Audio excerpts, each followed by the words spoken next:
제가 어제 굉장히 노력을 많이 했어요. 설교를 어떻게 하면 짧게 할까? 예. 그래서 오늘 좀 짧을 겁니다. 성가대만 2부를 해야 돼요. 자, 따라서 하겠습니다. 주님의 관심. 신앙생활 하면서 궁금한 거 있죠, 우리 안에. 하나님이 누구에게 관심을 가지실까? 궁금해 본 적 있나요? 정말 궁금하죠. 어떤 사람에게 관심 가지시고, 그 다음에 또 궁금한 것도 있는데 제일 관심 있는 게 뭘까? 내가 이렇게 예배드리고 기도하고 신앙생활 하는데 그 관심이 뭘까? 누구에게 응답해 주시고 누구에게 역사하실까? 관심 없어요? 있죠. 예. 어떤 사람은 쉽게 응답받기도 하지만 어떤 사람은 쉽게 응답받지도 못하고, 어떤 사람은 쉽게 역사가 일어나지만 나한테는 역사가 일어나지 않고, 이런 관심 있는 게 우리 안에 분명히 있을 수 있어요. 그 다음에 신앙생활에 제일 또 고민하는 것 중에 한 가지가, 주님은 나를 어떻게 생각하실까? 주님 나를 어떻게 받으실까? 뭐 이런 것들, 정말 그래, 나를 존귀한 자, 정말 하나님의 축복을 받을 자, 하나님의 상속을 받을 자, 수없이 말씀으로 약속해 주셨음에도 불구하고 우리는 어떤 현실에 대한 그 삶의 격차가 올 때에 이런 부분들을 우리 안에서 정리하기가 사실은 쉽지 않을 때가 있는 걸 보게 됩니다. 그런 면에서 오늘 주님의 관심은 어디에 있을까? 오늘 주님의 관심, 도대체 주님의 관심의 대상은 누구일까? 이런 질문을 가지고 아마 오늘 말씀을 들으면 반드시 우리 안에서 엄청난 답이 우리 안에게 일어나게 될 줄로 믿습니다. 첫 번째는 뭐냐면, 치유받아야 될 영혼에 주님께서 관심을 가지시는 걸 보게 됩니다. 주님의 관심의 대상은 치유받아야 될 영혼에게 있다. 자, 그러면 우리가 이제 몇 사람을 제가 소개를 할 건데요, 이 과정 속에서 깊이 있게 주님을 좀 만났으면 좋겠습니다. 첫째는 우리가 7장을 강해를 하면서 백부장의 종이 병들어 죽어가게 될 때에 치유받았던 상황을 볼 수 있습니다. 자, 우리가 이 내용을 보면서 알 수 있었던 한 가지는 뭐냐면, 이 백부장이 어떤 초청으로 자기 종이 치유되는 것을 경험할 수 있을까? 자, 이 사람을 보면 백부장이 직접 주님을 만난 건 아니고 유대인의 장로들을 통해서 주님을 초청하게 됩니다. 왜냐하면 이 백부장이 인정을 받았어요. 유대인 사회에 우리 민족, 유대 민족을 사랑하고, 그 다음에 결정적인 순간에는 회당까지 지은 사람으로 이 유대인들이 인정했던 사람이에요. 그러니까 백부장, 그것도 종이 가는 것도 아니고 백부장이 가는 것도 아니고 유대인의 장로들이 주님 앞에 가서 저 백부장의 종이 병이 들었습니다. 결국 이 얘기를 이제 주님께서 들으시죠. 듣고 그 청을 거절하지 않고 백부장의 집을 가려고 할 때 뭐라고 얘기했냐면, 백부장이, 주님, 나는 주님이 우리 집에 들어오는 것을 감당하지 못하겠습니다. 나도 남의 수에 있는 사람이고 가라면 가고 오라면 오는데 주님 말씀만 하신다면 내 종의 병이 치유될 줄로 믿습니다. 굉장한 믿음이죠. 자, 그래서 결국에는 이 내용을 보면 7장 1절에서 10절까지 내용을 보면 주님께서 병이 치유되었다, 병이 떠나갔다, 병이 나가거라, 이런 내용 전혀 한 기록이 없어요. 그리고 나서 집에 돌아가서 보았더니 주님께서 말씀하셨던 그 대화 나눴던 시점에 그 종이 치유되고 살아나게 되었던 것을 보게 된다는 거예요. 시공간을 초월한 믿음을 확인하신 주님, 뭐라고 얘기하시느냐? 주님께서 이렇게 얘기하시죠. 내가 지금까지 많은 사람을 만났는데 이스라엘 민족에 이만한 믿음을 가진 사람을 내가 만난 적이 없다. 결국 그 백부장의 믿음을 인정해 주시고 그를 칭찬해 주시고 그리고 그 종의 병을 치유해 주셨던 것을 보게 되더라는 거죠. 자, 여기서 굉장히 중요한 사실 하나 발견할 수 있어요. 본인의 믿음이 아님에도 불구하고 타인의 믿음을 가지고 어떠한 사람을 놓고 주님 앞에 가지고 나갔을 때에 주님께서는 그 사람의 믿음을 보시고 그 사람의 관심 가진 그 사람의 병을 치유하시는 주님을 7장에서 만나게 되는 걸 보게 된다는 거죠. 상당히 중요한 거죠. 그러니까 백부장의 믿음을 보시고 주인의 믿음을 보시고 선임의 믿음을 보시고 주님께서 그 종에게 관심을 갖기 시작하면서 치유의 역사가 일어났다? 이건 굉장히 중요한 거죠.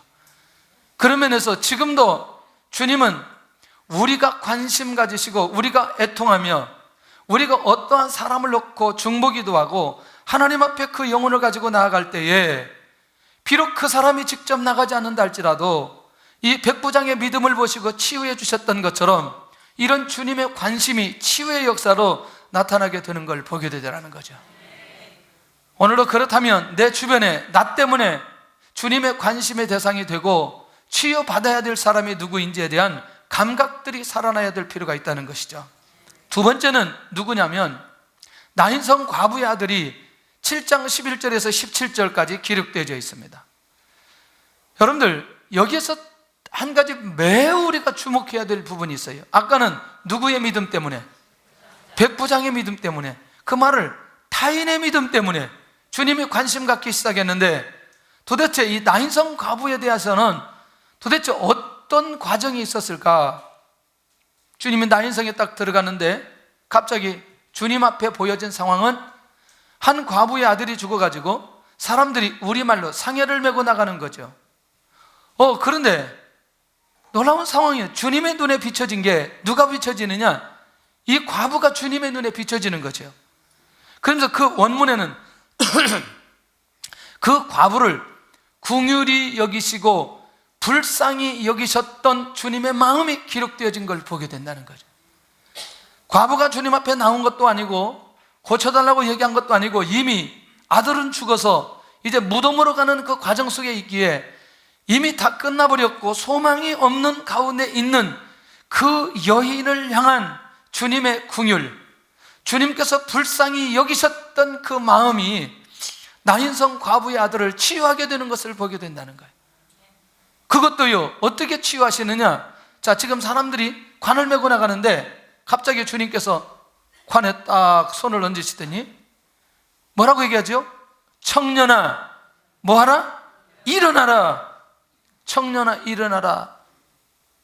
그래서 관을 메고 갈 때는 못을 박으면 안 돼요. 혹시라도 일어날 수 있기 때문에. 할렐루야. 또 우리가 어디 갈 때 또 살아날 줄 모르니까 관에 못 박지 않고 가다가 또 이상한 상황 벌어지지 않고, 야, 저런데 하여튼 뭐 상황이 그래요. 자, 중요한 건 뭐냐? 오늘 주님께서 이 나인성 과부의 아들을 치유해 주신 결정적인 건 뭐냐면 결국 주님의 놀라운 관심, 주님의 사랑, 주님의 긍휼하심인데 55,966이 차량 이동 부탁합니다. 자, 과부의 아들 치유에 어떤 일이 나느냐? 모든 사람이 두려워하고 하나님 앞에 영광 돌리기 시작합니다. 할렐루야. 자, 그러면 나인성 과부의 아들의 치유의 핵심은 결국 주님의 마음, 그러니까 주님께서 영혼을 긍휼히 여기시고 또 영혼을 향해서 애통한 마음을 가지시고 또 영혼을 사랑하는 마음이 누구에게 있으면, 주님에게 있으면 결국 그 사람도 주님의 대상이 되고 그리고 치유의 역사가 일어나게 되는 것을 보게 되더라는 거죠. 할렐루야. 그러니까 여전히 아프고 힘들고 고통 속에 있는 사람들의 영혼을 주님께서 지금 관심을 가지시고 그 영혼들을 찾고 있는 것을 보게 된다는 얘기죠. 자, 세 번째는 지난 시간에 우리가 말씀을 받았듯이 거라사인에 귀신 들린 사람을 치유하는 것을 보게 됩니다. 그런데 여러분들 이때 우리가 발견할 수 있는 것, 지난주에 우리가 그런 얘기를 했습니다. 뭐냐면, 자, 거라사인에 이 한 영혼 때문에 주님께서 가셨고 거기서 갔더니 우리 주님이 귀신 들린 사람을 만나고 그가 주님을 만나면서 결국 자기 자신의 상태를 드러내는 것을 보게 됩니다. 결국 뭐냐면 이때 보니까 주님께서 자기의 영적인 상태를 그대로 드러내는 순간부터 우리 주님께서 그 거라사인 군대 귀신 영혼에게 주님이 집중하기 시작하는 거죠. 자, 옷을 벗고 공동체에 함께하지 못하고 무덤에 거하는 그 귀신 들린 영혼이 주님 앞에 보여지는 거예요. 결국 주님이 어떻게 치유하시냐면 간단하게 치유하시죠. 이렇게 얘기하죠. 귀신아, 그 사람에게서 나오라. 어디로 가라? 또 돼지에게로 가라. 이게 다였어요. 이게 다예요. 그리고 그 사람을 온전하게 만듭니다. 자, 옷을 입고 어떻게 하죠? 주님 앞에 앉아서 결국 순종하게 되어지는 것을 보게 되는데, 지역에 있는 모든 사람들이 두려워하기 시작합니다. 도대체 이 세 번의 사건을 통해서 거라사인의 귀신 들린 자의 치유는 도대체 무엇 때문에 주님께서 관심을 가지시고 이 영혼을 그렇게 치유하시느냐? 한 영혼을 향하신 주님의 마음을 보여주신 치유였다는 것이죠. 결국 풍랑을 맞고 제자들의 믿음을 키우면서 거라사인까지 왔는데, 거라사인까지 와서 이 귀신 들린 자 치유하시고 다시 가버나움에 가십니다. 그래서 지난주에 한 영혼을 향하신 주님, 이거에 대해서 우리가 지난주에 말씀을 나누었듯이 이렇게 한 영혼을 향한 아프고 힘들고 고통스럽고 영적으로 정신적으로 매우 힘든 그 영혼을 향해서도 주님이 무엇을 가지시더라? 관심을 가지시더라는 얘기죠. 그런 면에서 오늘 계속해서 우리가 놓치지 않아야 될 게, 그렇구나, 지금도 영적으로 정신적으로 또 육체적으로 힘들고 어려운 영혼들에 대한 주님을 향한 마음은 여전히 그들에게 시선을 가지시고 그들을 찾고 계신다는 사실을 발견할 수 있다는 거예요.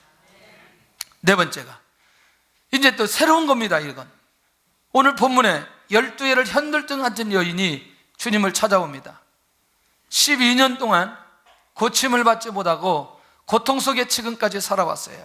의사를 찾아갔지만 결국 의사를 통해서 치유받지 못하고 아픔과 상처, 다시 말하면 많은 돈을 썼고 해결받지 못하고 지금까지 이 여인이 살아오게 되어졌습니다. 자, 이 여인의 치유 방법은 너무너무 놀라운 거죠. 신기한 거죠. 예수님에 대한 정보를 들었어요. 그리고 그 안에 자기도 모르게 주님께 대한 믿음이 생겼어요. 그래서 내가 다른 건 몰라도 주님의 옷이라도 좀 만진다면 내 병이 치유될 것이라는 확신이 그 안에 있었어요. 주님이 그 여인의 관심도 갖지도 않았고, 그리고 주님께서 선언하시지도 않았고, 아직은 주님 앞에 믿음을 보인 것은 결국 주님의 옷가에 손을 댄 것밖에 없는데 혈루증이 그치게 되는 것을 보게 된다는 것. 결국 뭐냐? 주님과 상관없이 주님 앞에 믿음을 가지고 옷만 다하도 나에게 치유될 것이라고 하는 그 믿음, 그것이 오늘 이 여인이 치유받게 되어지는 결정적 상황입니다.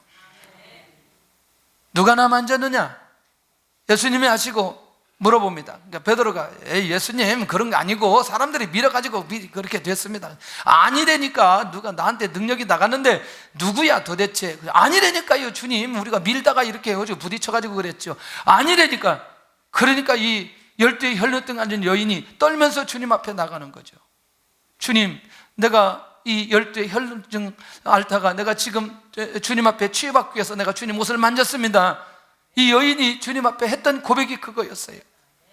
그러나 이미 주님에게서는 능력이 나갔고, 그때 주님께서 이 여인에게 하셨던 말씀이 내 믿음이 너를 구원하였느니라. 주님께서 이 여인에게 그렇게 선언해 주시는 것을 보게 된다는 거죠. 정보로만 들었던, 주님에 대한 내용이 소문으로만 들었던 그 여인이 주님께 대한 믿음을 가지고 옷가루를 만졌더니 치유받았던 이 모습은 우리에게 무엇을 말씀하고 있느냐는 거죠. 혈루증 앓는 여인의 치유는 주님께 대한 여인의 믿음으로 치유받게 되어지는 걸 보게 된다는 거죠. 자기 자신이 주님께 대해서 믿음을 가진 사람도 주님께서 관심을 가지시고 역사해 주시더라는 거죠. 이렇게 주님 앞에서 아프고 힘들고 힘들었던 영혼들은 거절하지 않고 주님께서 치유하시고 해결해 주시는 것을 보게 된다는 거죠. 그런데요, 오늘 이 5번째 회당장 야이로의 딸이 병이 들게 됩니다. 병이 들었다는 건 이 아이가 이미 12살인데 죽게 되어졌어요. 그래서 주님을 요청해서, 자기 집에 요청해서 이 아이를 살리고자 하는 아버지의 마음이, 아버지의 믿음이 여기에 있는 걸 보게 됩니다. 그런데 지금 누구의 집에 가야 되는데, 야일의 집에 가야 되는데 중간에 무슨 일이 벌어졌어요? 지금 12의 혈루증한 여인이 막 주님 붙들고 뭐 제다 들고 이렇게 한참 얘기하다가 시간이 지체되었어요. 에? 그게 이제 기별이 옵니다. 야일의 집에서 무슨 기별이 오냐? 누가 죽었다고? 딸이 죽어버렸다고 하는 거예요. 딸이. 예수님이 지체하는 동안에 딸이 죽어버려, 상황이 끝나버렸어요. 와, 여러분들 어떤 생각이 드나요? 지금 이 상황으로 본다면, 49절의 상황으로 본다면 야이로의 믿음이나 지금 야이로가 가지고 있는 문제는 누구도 해결할 수 없는 그런 상황으로 가게 되어지는 걸 보게 됩니다. 왜? 죽어버렸기 때문에. 그러나 주님은 그 집에 가서 이렇게 말씀하시죠. 이 아이가 죽은 것이 아니라 뭐 한다? 잔다라고 선언합니다. 왜? 주님은 여전히 이 야이로의 딸에 대한 관심이 있어요. 왜? 누가 지금 주님을 향한 믿음을 가지고 나아왔어요? 아버지가. 할렐루야. 결국 주님의 선언으로 시작됩니다. 뭐라고 얘기하느냐? 아이야 일어나라. 아이야 일어나라. 주님이 보신 대로, 주님께서 말씀하신 대로 이 아이가 잔다. 죽은 것이 아니라 잔다. 그렇게 하여놓고 아이를 깨웁니다. 그리고 아이를 다시 살려놓는 것을 보게 되더라는 거죠. 결국 이 주님께서 이 아이를 치유하신 이후의 결과가, 그 부모가 매우 놀라운 상황이 벌어집니다. 그리고 이 상황을 지켜보는 그 부모와 사람들에게 결국 우리 주님은 죽음을 이기시고 죽음 가운데 승리하시는 분이심을 우리에게 가르쳐 주고 있다는 것이죠. 자, 그러면 이 야일의 딸의 치유는 뭐냐면, 자녀를 사랑하는 아버지의 마음을 보시고 이 야이로의 딸을 치료하시는 주님을 우리가 만나게 되는 걸 보게 됩니다. 자, 처음에 우리가 볼 때에, 자, 가족은 아니지만 자기가 데리고 있는 종이 병들었을 때에 백부장이 주님 앞에 나아감으로 치유받게 되어집니다. 마지막은 내 문제는 아니지만 내 자녀가 병들어서 죽었을 때에 그걸 가지고 주님 앞에 갔을 때 주님께서 치유해 주십니다. 할렐루야. 상황들, 어떤 때는 주님이 긍휼히 여기시는 마음 때문에, 할렐루야, 한 영혼을 사랑하는 주님 때문에, 아니면 그가 가지고 있는 믿음 때문에 결국 주님의 관심이 나타나고, 무엇으로 나타나느냐? 치유의 결과로 나타나게 해 주시는 것을 보게 된다는 거예요. 그러니까 가장 먼저 주님께서는 오늘 본문을 통해서 우리에게 보여주는 건, 결국 육체적으로나 영적으로나 힘들어하는 그런 사람들이 주님의 관심의 대상일 뿐만 아니라 결국 그것을 치유하는 과정 속에서도 다양한 것들을 통해서 그 영혼들을 받으시고 주님께서 그들의 문제를 해결해 주시는 것을 보게 되더라는 거죠. 두 번째는 어떤 사람에게 주님이 관심을 가지시냐? 훈련받는 사람, 훈련받고 하나님의 귀한 일들을 감당해야 될 사람들에게 주님께서 관심을 가지시는 것을 보게 된다는. 자, 아직 3년 동안 주님에게 훈련받는 제자들의 입장에서 보면 우리가 왜 훈련을 받는지, 훈련받고 무슨 일을 해야 될지 아직 보여지지 않아요. 그러나 이미 주님은 온 땅을 맡길 사람들이 누구인가, 주님은 계획을 가지고 계신다는 얘기죠. 여러분들 어떤 생각이 드나요? 요셉이 17세에 꿈에 대한 하나님의 꿈을 받고 17세부터 30세까지 준비되는데 하나님의 관심이 어디에 있느냐? 지금 이 애굽 땅에서 하나님을 나타낼 수 있는 사람을 찾는데, 누가 이 13년 동안 30대 되는 동안에 누가 훈련받고 준비할 사람이 누구이냐? 주님께서 찾는 거죠. 하나님께서 그것을 상황을 지켜보다가 하나님의 때가 되었을 때에 하나님께서 애굽에 있는 모든 상황들을 이 요셉에게 맡기는 것을 보게 된다는 거죠. 결국 뭐냐? 하나님의 비전, 하나님의 뜻, 하나님의 계획을 이뤄갈 수 있는 그 사람에게는 지금 그 사람이 어떤 단계에서 어떻게 훈련하고 어떻게 인도를 받는지 결국 3년 동안 특별히 직접 주님께서 훈련시키는 것을 보게 된다는 거예요. 가장 먼저 말씀으로 양육해 주시죠. 여러분들 성경 전체에 놀라운 비밀 하나 있어요. 그게 뭐냐면 하나님께서 일하시기 전에 먼저 말씀하신다는 거예요. 요셉에게도 이미 먼저 말씀해 주셨어요. 할렐루야. 모세에게도 이미 말씀해 주셨어요. 누구를 통해서 말씀해? 모세의 어머니를 통해서 이미 얘기해 주셨어요. 너는 히브리인이고 반드시 너는 어디에 가야 된다? 가나안 땅에 가야 된다. 수없이 얘기하죠. 수없이. 여러분들 여호수아에게도 미리 다 얘기해 주죠. 하여튼 성경에 나타나는 인물 모든 사람들에게 하나님께서는 항상 미리 말씀해 주시고 그 다음에 말씀하신 그대로 이뤄 가시는 것을 보게 됩니다. 그렇다면 예수님의 제자들이 이제 훈련을 받고 앞으로 온 땅을 감당해야 되는데 중요한 건 이들 안에 뭔가 말씀으로 정리된 부분들이 있어야 된다는 거죠. 이게 자동차로 말하면 엔진이 있어야 된대. 엔진이. 이게 산상수훈의 마태복음 5장 6장 7장인데 주님께서는 그 말씀으로 그들 안에 제자로서의 정체성이 무엇인가를 분명하게 갖게 만들고 그 다음에 직접 그들 앞에 주님께서 그들의 삶을 보여주는데 제자들의 행동보다 먼저 제자의 정체성을 갖도록 하는 말씀이 매우 중요했다는 거예요. 자, 제가 이렇게 얘기할게요. 여러분들 예배를 드리지 않으면 안 됩니다. 예배를 꼭 드려야 됩니다. 자, 이렇게 얘기하는 거하고 예배를 통해서 하나님의 음성을 듣고 하나님 앞에 응답을 받고 하나님의 치유를 경험하고 하나님의 인도를 받아야 됩니다. 예배 시간에 말씀 한 주의 방향을 우리가 정하고 나면 한 주 동안 그렇게 응답으로 인도해 가실 겁니다. 자, 예배에 대한 이론적인 것들이 내 안에 정리된 사람은 예배에 대한 얘기를 할 때에 그걸 행위로 듣지 않고 그 예배 안에서 내가 하나님의 인도와 역사를 경험하고자 하는 그런 마음으로 인도받아 갈 수 있다는 얘기죠. 예수님의 제자는 결국 어떻게 살아가야 되는지, 어떤 자세와 어떤 마음이어야 되는지를 말씀으로 잘 받아놓으면 그들이 제자로서의 행동을 살아가는 일에 그렇게 어렵지 않다는 얘기죠. 그러니까 결국 주님께서 그들을 관심 가지시고 인도하실 수밖에 없었다는 얘기죠. 그리고 3년 동안 주님께서는 뭘 보여주시느냐? 직접 삶의 현장 속에서 주님이 어떤 분인가를 보여주셨다는 얘기죠. 할렐루야. 굉장히 중요하잖아요. 그러면서 주님께서 이 서기관과 바리새인들 그리고 고난은 어떻게 당하고 사람들에 대해서 어떤 관계를 하고 그 다음에 십자가에서 어떤 모습으로 죽으시고 어떻게 살아나시고 어떻게 인도받아가는지 이런 부분들에 대해서 구체적으로 제자들 앞에 보여주셨어요. 왜? 주님의 관심이 제자들이니까, 이 훈련받는 자들이기 때문에.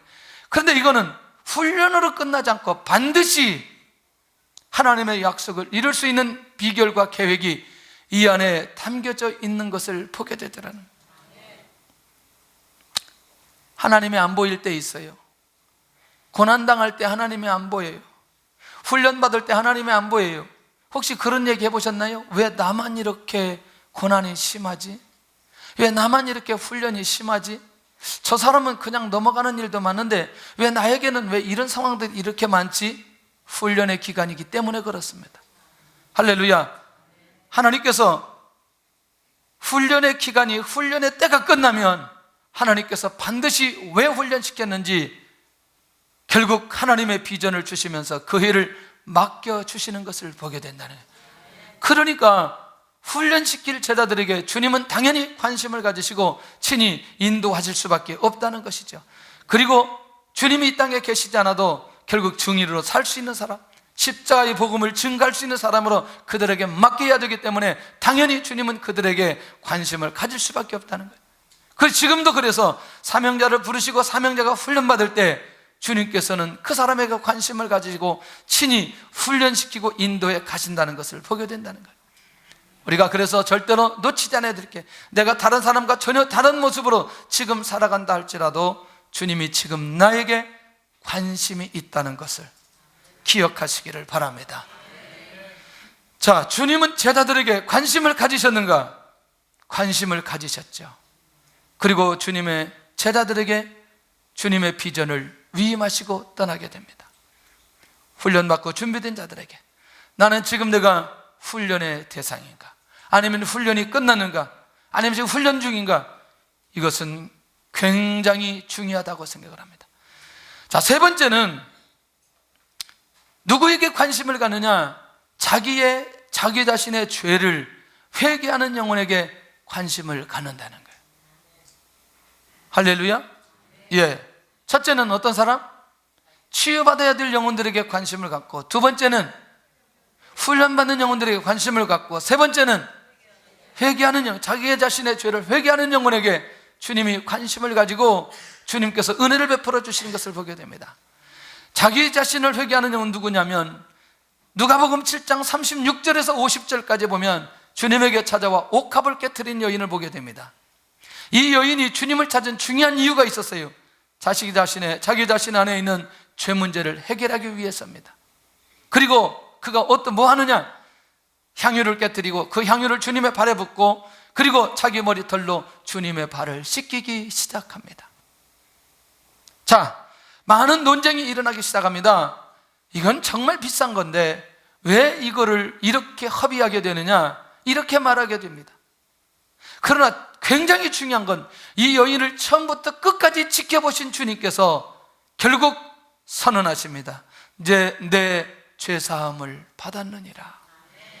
이 여인이 무엇 때문에 이렇게 하는지, 무엇 때문에 힘들어하는지, 무엇 때문에 고통스러워하는지 이미 주님께서는 그 영혼을 보셨다는 거죠.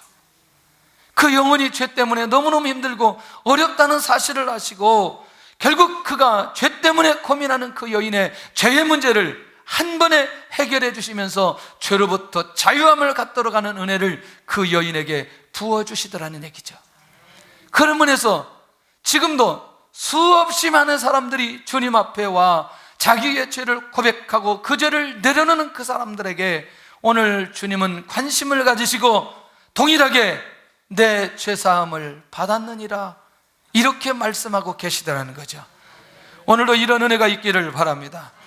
내가 내 죄 문제 때문에 고민하고 힘들고 어려운 시간들을 보내는 것이라면 주님 앞에 나와서 내 죄의 문제를 내려놓기를 바랍니다. 할렐루야. 결국 이것은 그 사람이 가장 고통스러운 문제, 해결할 수 없는 이 문제를 주님께서 해결해 주셨다는 거죠. 주님은 왜 이 여인의 모든 것을 받으셨나? 이 죄의 고통을 하시고 영적 회복을 시키기 위해서.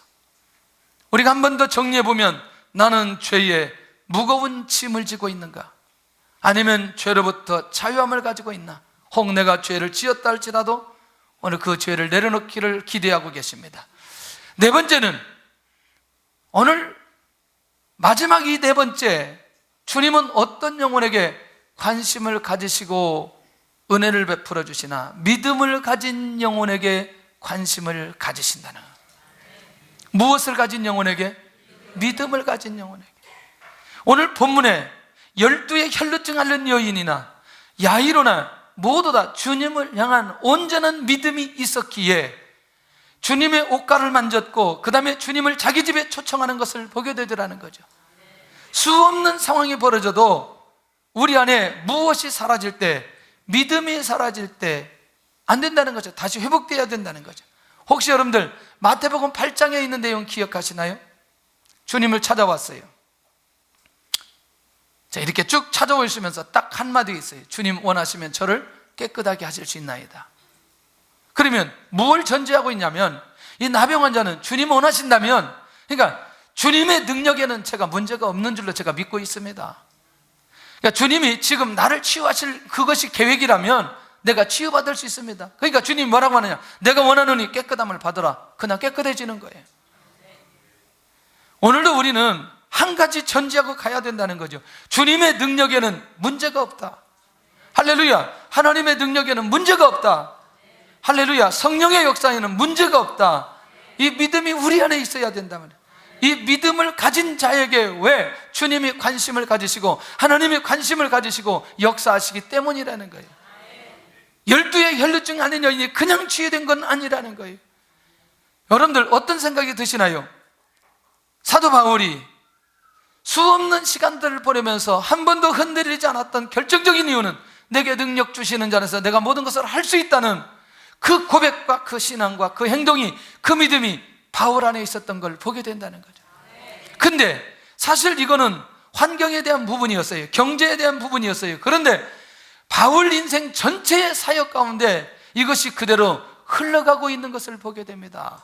때에 따라서는 고난을 경험해도, 때에 따라서는 풍랑을 만나도, 때에 따라서는 감옥에 들어가도, 때에 따라서는 동족 이방인의 위험이 있어도 결국 그 안에 내게 능력 주시는 자에서 이것을 풀어갈 수 있는 영적인 힘, 내가 예수 그리스도 안에 있을 때에 이 모든 것들을 풀어낼 수 있는 그 믿음이 바울에게 있었던 것을 보게 된다는 거예요. 그러니까 바울의 믿음대로 주님께서 역사해 주시는 거죠. 주님에게 믿음을 보이는 만큼 주님도 바울에게 역사해 주시는 거죠. 감옥에 있으면서도 기쁨을 유지할 수 있는 비결을 그가 발견하게 되는 것이고, 자지 못하고 입지 못해도 그 안에 그리스도 안에서 해주시는 감격이 그 안에 있는 것이고, 그러니까 이것을 많은 교회들에게 그가 나누기 시작합니다. 그러니까 교회를 세우게 되고 영혼들을 세우게 되는 것을 보게 된다는 거죠. 그런 면에서 지금도 이런 믿음을 가지고 주님 앞에 나아가는 그 사람에게 주님이 관심을 가지시고 그 영혼을 지키시고 책임져 주시는 걸 보게 된다는 거예요. 그러니까 그의 사역을 보면 한 번도 그의 믿음이 흔들린 적이 없어요. 상황에 넘어진 적이 없어요. 상황에 약해진 적이 없어요. 오히려 내가 너희를 위해서 죽는 것도 유익함이라, 이런 고백할 정도로 죽음을 두려워하지 않고 살아가는 바울 사도의 삶의 비결을 발견할 수 있다는 얘기죠. 복음 안의 삶을 알았기 때문에. 세 번째는 누구냐면 평생 믿음의 사람으로 부르심을 받았던 아브라함입니다. 근데 사실은 저는 아브라함을 연구를 할 때, 아브라함에 대해서 묵상할 때 믿음의 사람이 아니었어요. 이 믿음의 사람이 아니어서 아브라함이 믿음의 사람이 안 될 때마다 하나님이 나타났어. 여호와의 사자를 보내고 천사를 보내어서 걱정하지 마라, 걱정하지 마라, 내가 아들 주겠다, 아들 주겠다, 아들 주겠다. 그런데 아브라함에게는 너무나 큰 걸 주었어요. 내가 너로 큰 민족을 이루겠다, 내가 너를 복의 근을 삼겠다, 내가 너를 창대하겠다. 아무리 얘기를 들어도 아브라함에게는 이게 잘 안 믿어지는 거예요. 안 믿어지니까 중요한 건 뭐냐면 현실적으로 믿음이 안 생기는 거예요. 내 나이는 지금 늙어가는데, 내 나이가 지금 100세가 되어가는데 하나님께서 약속하신 그것은 이루어지지 않고 계속 이런 상황들이 벌어질 때마다 25년 동안 하나님께서 그의 믿음을 키워주셨습니다. 아브라함아, 내가 아들 줄게, 내가 아들 줄게. 그 아들 줄게, 그 말을 내가 너로 큰 민족 만들게, 큰 민족 만들게, 계속해서 그렇게 얘기하시고, 내가 너로 민족을 만들어줄게. 그 말은 뭐냐? 내가 너에게 아들 줄게, 아들 줄게, 그 얘기예요. 그러면서 그 믿음을 하나님께서 그를 키워가시는 걸 보게 됩니다. 어디까지 키워가시느냐? 결국 그가 그 아들을 잡아서 하나님 앞에 드릴 때까지 이제 그 믿음을 확인하고 난 이후에 드디어 아브라함을 마음껏 축복하기 시작하는 걸 보게 되더라고요. 우리는 한번 이 상황을 한번 보면서, 왜 그렇게 믿음의 사람으로 만들기를 원하고, 그리고 그 믿음의 사람이 되기를 원할까? 왜냐하면 하나님의 모든 것들은 이 아브라함, 그 시대에 이 믿음을 가진 사람을 통해서 일하고 싶은 거예요. 오늘 이 시대에도 주님께서 이 믿음의 사람을 찾는 이유는 그 모든 역사가 그 믿음을 가진 사람을 통해서 그 일이 진행되기를 원한단 말이죠.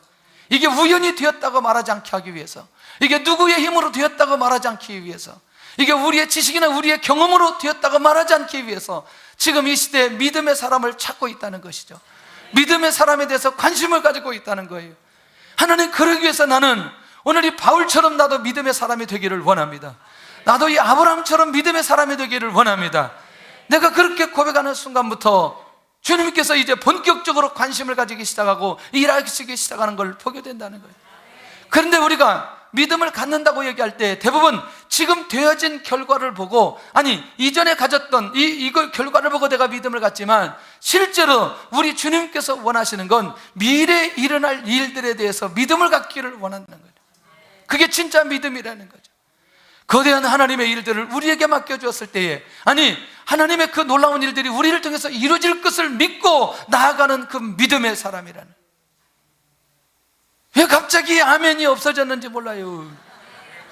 하나님 남북 통일이 되면 우리를 통해서 저 북한 땅 복음화를 시키려고 하는 그 하나님의 계획에 대해서 믿음을 가지시기를 원한다는 거예요. 할렐루야.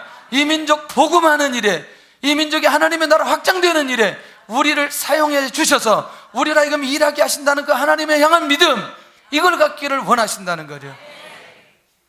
이건 앞으로 진행될 일이기 때문에 내가 믿음으로 고백해야 결국 이루어질 수 있는 것이라는 거죠. 그러니까 계속해서 그것이 안 됐을 때는 훈련하는 거죠. 아브라함아, 내가 아들 줄게. 아브라함아, 내가 아들 줄게. 그러니까 우리 지금 뭐 하냐면 하나님께서 그것을 이룬다는 사실을 계속해서 믿음을 확인하고 있는 겁니다. 그래, 믿음 가져라. 내가 너 문제 있지? 내가 그거 해결해 줄게. 근데 이 비전이 있다. 내가 너 얘기한 건 아니냐? 내가 해결해 줄게. 계속해서 그러면서 우리의 무엇을 키워가시느냐? 믿음을 키워가신다. 우리는 마치 지금의 이 문제가 해결되면 우리가 모든 문제가 해결된 것처럼 생각하지만 하나님께서는 이 어마어마한 계획을 이루시기 위해서 지금 믿음의 단계 우리를 끌어올리고 있다는 것이, 이 눈이 열려지는 순간 아브라함에게 약속했던 그것이 우리를 통해서 이루어질 것이라는 믿음이 생기게 될 줄로 믿습니다. 결국 이 마지막 네 번째는 다니엘의 세 친구의 믿음을 우리가 확인할 수 있습니다. 여러분들, 시대적으로 이런 거 있잖아요. 포로로 잡혀갔어요. 나라는 없어졌어요. 그러면 하나님의 사람을 통해서 하나님을 나타내기를 원해야 된다는 거죠. 다니엘과 같이 영적으로 깨어있는 사람, 다니엘과 세 친구처럼 사드락, 메삭, 아벳느고, 이런 사람들을 통해서 한 시대에 하나님을 나타내기를 원한다는 거예요. 결국 시대가 어두울수록, 시대가 힘들수록 사람들이 많이 힘들다고 말하는 그때에 믿음의 사람들이 일어나기를 원한단 말이에요. 그럼에도 불구하고 다 죽어야 되지만 죽지 않고 살아날 수 있는 사람들이 그 안에 있다는 거예요. 이게 다니엘 시대의 포로 생활에 암담한, 고국으로 가지 못하고 바벨론에 살면서 하나님을 경험하는 사람들의 비밀이었던 걸 보게 된다는 거예요. 우리는 이렇게 생각해야 됩니다. 시대가 어려울 때마다, 풀리지 않을 때마다 이때 믿음의 사람을 찾고 계시구나, 믿음의 사람을 통해서 일을 하시기를 원하시는구나. 그래서 주님은 그런 사람을 찾으시고 그런 사람에 관심을 가지시고 그 사람을 통해서 역사해 주신다는 거죠. 이 감격들이 우리 안에, 이 비밀들이 살아나는 순간부터 하나님께서 일하시기 시작합니다. 다니엘의 생명을 지켜주십니다. 다니엘의 세 친구의 생명을 지켜주십니다. 그리고 하나님이 누구인가를 그들 앞에 보여주시기 시작해요. 이방 나라 사람들이 이들을 바라보면서 하나님을 경외하기 시작합니다. 하나님을 두려워하기 시작합니다. 그런 면에서 오늘 이 시대에 이렇게 주님도 우리 안에 진정 믿음을 가진 사람들이 누구일까?